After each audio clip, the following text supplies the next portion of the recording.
ನೋಡು, ನನಗೆ ಈ ರಾಜ್ಯನೂ ಬೇಡ, ಈ ರಾಜ್ಯಭಾರನೂ ಬೇಡ.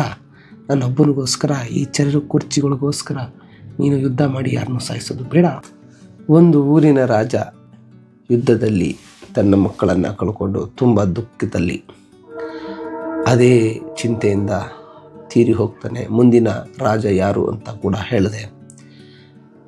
ಅವನ ಕಾಲಾಂತ್ಯವನ್ನು ನೋಡಿದಂತಹ ಊರಿನ ಜನರಿಗೆ ತುಂಬ ಬೇಸರವಾಗುತ್ತೆ.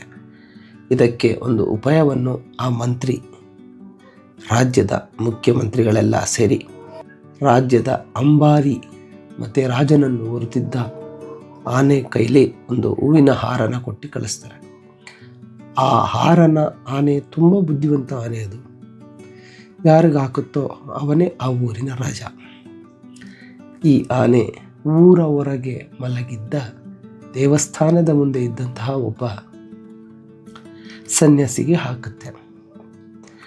ಆ ಸನ್ಯಾಸಿಗೆ ಆಶ್ಚರ್ಯ ಆಗಿ ಆ ಊರೆಲ್ಲ ಅವನ ಮುಂದೆ ಬಂದು ನಿಂತಿರುವಂಥದ್ದನ್ನು ನೋಡಿ ಏನು ಇದು ಅಂತ ಆ ಜನಗಳ ಹತ್ರ ಕೇಳ್ತಾನೆ. ಅದಕ್ಕೆ ಮಂತ್ರಿ ಹೇಳ್ತಾನೆ, ಈ ಆನೆ ನಿಮ್ಮನ್ನು ಒಪ್ಪಿದೆ, ಇನ್ನು ಮುಂದೆ ನೀವೇ ನಮಗೆ ರಾಜ.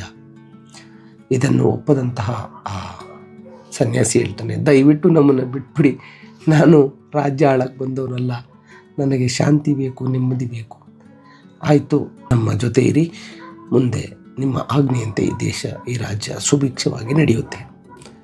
ಇದನ್ನು ಒಪ್ಪಿದಂತಹ ರಾಜ ಅರಮನೆಗೆ ಬಂದು ತನ್ನ ಧ್ಯಾನ ನಿತ್ಯ ಕಾರ್ಯಗಳಲ್ಲಿ ಇರ್ತಾನೆ. ಯಾವುದೇ ರೀತಿ ರಾಜ್ಯಭಾರ ಮಾಡೋದಕ್ಕೂ ಹೋಗಲ್ಲ. ಇದನ್ನು ತಿಳಿದಂಥ ಪಕ್ಕದ ರಾಜ್ಯದ ರಾಜ ಇದೇ ಸರಿಯಾದ ಸಮಯ ಆ ರಾಜ್ಯನ ಗೆಲ್ಲೋದಕ್ಕೆ ಅಂತ ಹೇಳಿ ಯುದ್ಧ ಮಾಡೋದಕ್ಕೆ ಹೊರಡ್ತಾನೆ. ಆದರೆ ಈ ಸನ್ಯಾಸಿಯ ಊರಿಂದ ಯಾರೂ ಕೂಡ ಯುದ್ಧಕ್ಕೆ ಬರಲ್ಲ. ಆ ರಾಜನ ಹತ್ರ ಹೋಗಿ ಕೇಳ್ತಾರೆ, ಈ ಥರ ಪಕ್ಕದ ಸನ್ಯಾಸಿಗಳು ಯಾರು ಸನ್ಯಾಸಿಯ ರಾಜ್ಯದಿಂದ ಯಾರೂ ಕೂಡ ಬರ್ತಾ ಇಲ್ಲ, ಏನು ಮಾಡೋದು ಅಂತ ರಾಜನಾಗಿದ್ದಾನಲ್ಲ ಅವನ್ನ ಕೇಳ್ತಾರೆ. ಆಗ ಆ ರಾಜ ಆ ಸನ್ಯಾಸಿಯ ಬಳಿ ಹೋಗ್ತಾನೆ. ಸನ್ಯಾಸಿ ಕೇಳ್ತಾನೆ, ನೀವು ಯಾಕೆ ನಮ್ಮ ಜೊತೆ ಯುದ್ಧಕ್ಕೆ ಬರ್ತಾ ಇಲ್ಲ?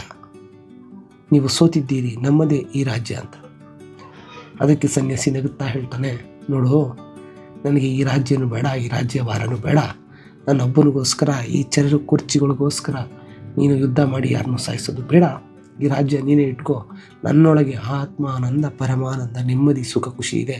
ಅದು ನಿಮಗೆ ಯಾರೂ ಕೂಡ ಕಿತ್ಕೊಳಕ್ಕಾಗಲ್ಲ. ನನ್ನ ಆತ್ಮಕ್ಕೆ ನಾನೇ ರಾಜ ಅಂತ ಹೇಳಿ ಹೊರಡೋದಕ್ಕೆ ಶುರುವಾಗ್ತಾನೆ.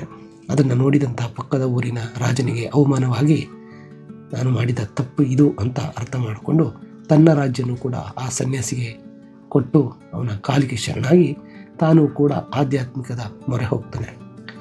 ಸೊ ಈಗ ಆ ಊರಿನ ಜನರೆಲ್ಲ ಈ ಸನ್ಯಾಸಿಯ ಮಾತಿನಂತೆ ಸುಭೀಕ್ಷವಾಗಿ, ನೆಮ್ಮದಿಯಾಗಿ, ಯಾವುದೇ ರೀತಿಯ ತೊಂದರೆಗಳಾಗದೆ ರಾಜ್ಯ ನಡೆಸ್ಕೊಂಡು ಹೋಗ್ತಾರೆ. ಇಲ್ಲಿ ಆ ಸನ್ಯಾಸಿ ಹೇಳಿದ ಒಂದೇ ಒಂದು ಮಾತು, ಶಾಂತಿ, ಆತ್ಮ, ನೆಮ್ಮದಿ ಮತ್ತು ಇನ್ನೊಬ್ಬರಿಗೆ ಕೆಡುಕು ಬಯಸದೆ ನಮ್ಮನ್ನು ನಾವು ಸರಿಯಾಗಿ ಇಟ್ಕೊಂಡ್ರೆ ಜಗತ್ತು ಸರಿಯಾಗೇ ಇರುತ್ತೆ. ಇದು ಇವತ್ತಿನ ವಿಡಿಯೋ ಸಾರಾಂಶ.